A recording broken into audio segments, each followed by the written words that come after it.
Is going on a cruise for just one night really worth it? Well, in this video, we'll find out. Now, I know what you're probably thinking. Who in their right mind would actually go on a cruise for just one night? And there are probably some of you out there who still think that cruises are reserved for the super rich. Well, they used to. But, since the pandemic, the cruise industry has been through some rough waters. See what I did there? And to encourage people to cruise again, prices have come down. But nowadays, since more people are cruising again, prices are slowly inching back up. But you can still find some good deals if you really look, which is what happened when I was browsing the web one day when I should have been working. And I found a deal that seemed a little too good to be true.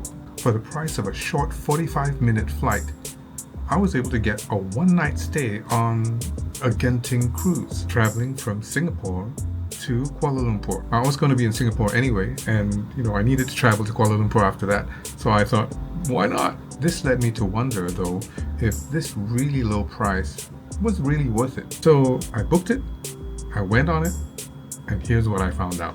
The Genting Dream cruise ship is currently cruising between Singapore, Port Klang in Malaysia, and Phuket in Thailand. And it's got different cruise itineraries between these three places. Our ticket said to show up at the Marina Bay Cruise Center at 9 p.m. Before even entering the building, our baggage was processed and tagged to be sent to our room on the ship. We were then herded into the check-in line where we were processed pretty quickly.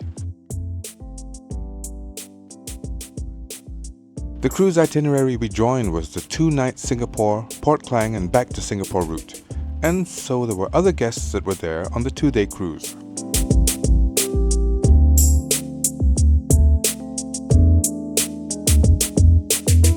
At check-in, we were given key cards that were to be our room keys and also scan cards that if we were to buy things on the ship, they would be charged to the card.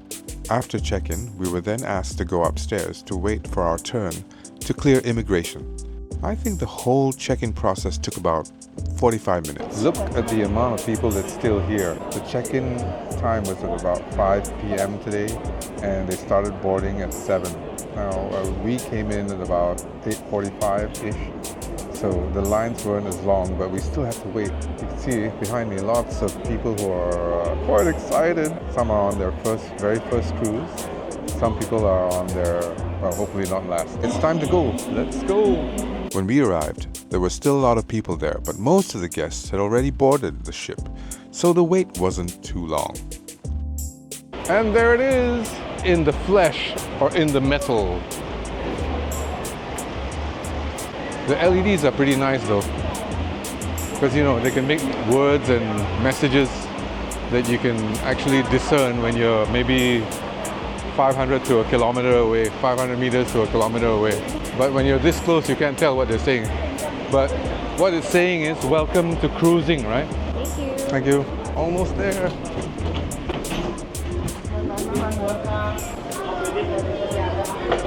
Bye.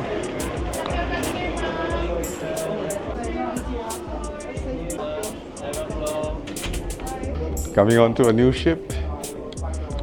So we've decided to walk up to our floor because we're going to be eating, so let's get the exercise on first. This is going to be our first internal room, meaning no balcony, no windows. I was going to see whether this room is too claustrophobic.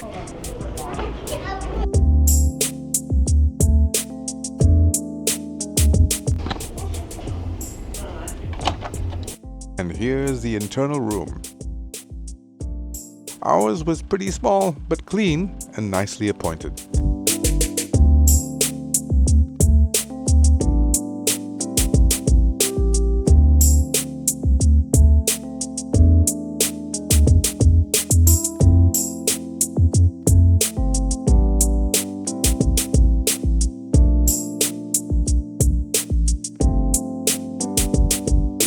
The bathroom was also very clean and nicely appointed.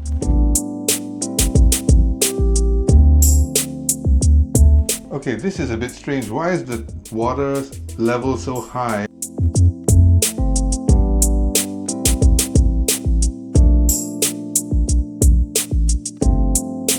The empty fridge reminded me that it was time to stuff our faces with buffet food.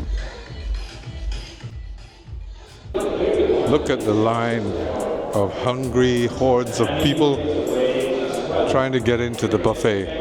I'm not going to get into that line. Alright, this might be a shorter line on this side. Let's have a look.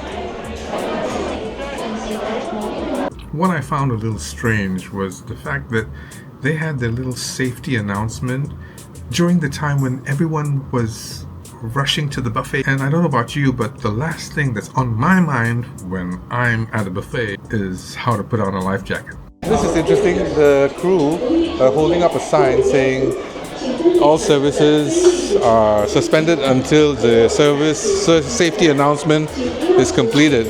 Okay, which is good, but that doesn't necessarily mean you're going to listen to the message, right?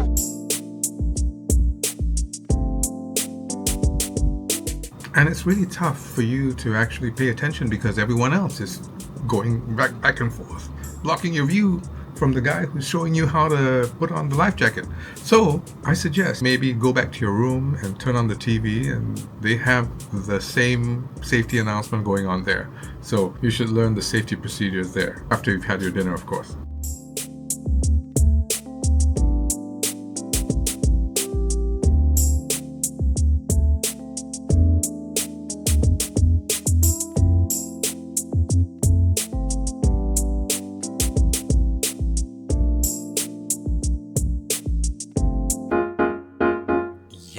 Good morning. It's 8 a.m. and we just came from the reception where we've been able to collect our passports since we're getting off today, and the ship arrives in Port Klang at 12 p.m. and that's when we get off. There's no lunch served when we get off the ship, so it's just breakfast. So we're going to try and get some breakfast in one of the other restaurants besides the buffet.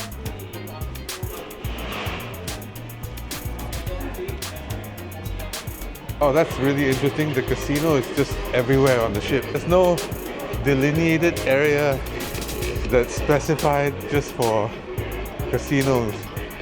It's like everywhere you go, the machines.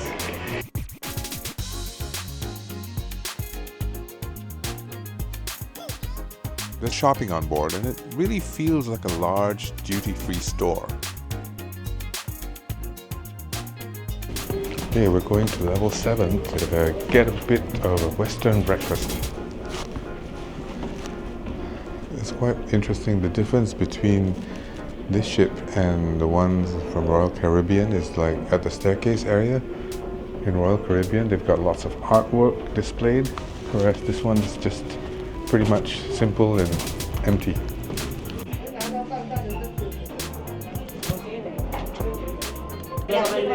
Makasih.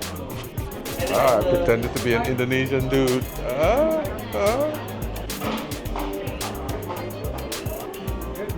Hello.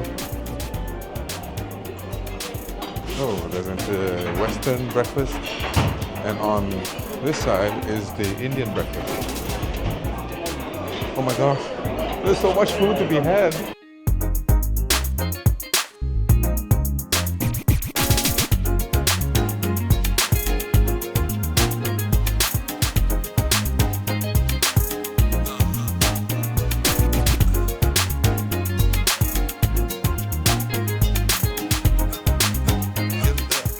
You see now when you leave the place just how long the line is. So it pays to get to breakfast early.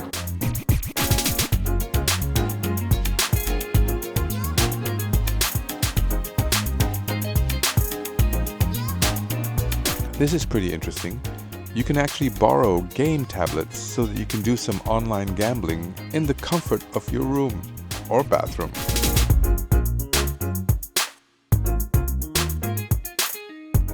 We've set our bags outside our room for our eventual disembarkation. So now we're going to check out some of the other areas of the ship.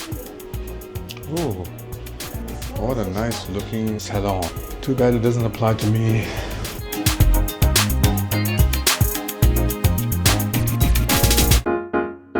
there it is, the viewing bridge. Oh, this is it. I've seen this in a YouTube video. You know, this is where you can learn about the ship and have a look at the crew actually driving the ship. Right there. It's like a zoo.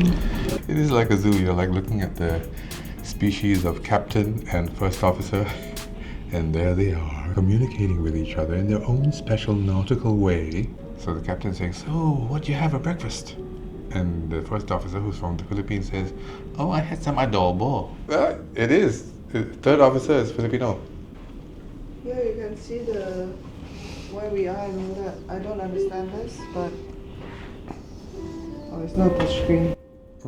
You want to change the course from here? Change the course of the ship from here? No touch screen for you.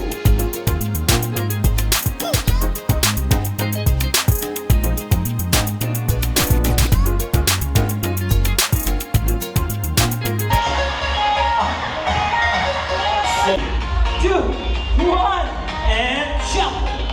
Yes, yeah. Woo! Let's go, let's go. 5.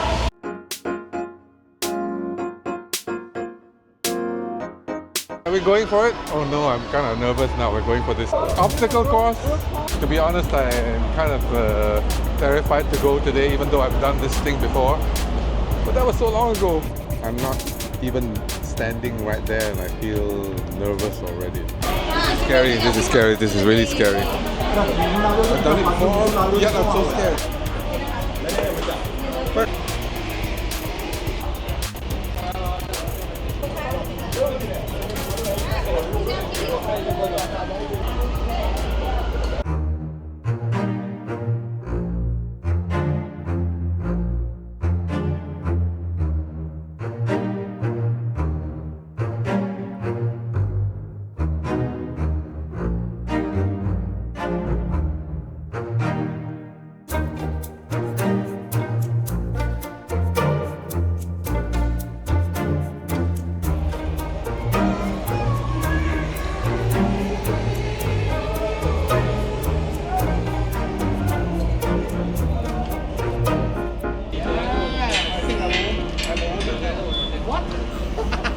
Good job, sir. I'm a new man. I'm a real man's man now, thanks to this. What an awesome atmosphere we have here today.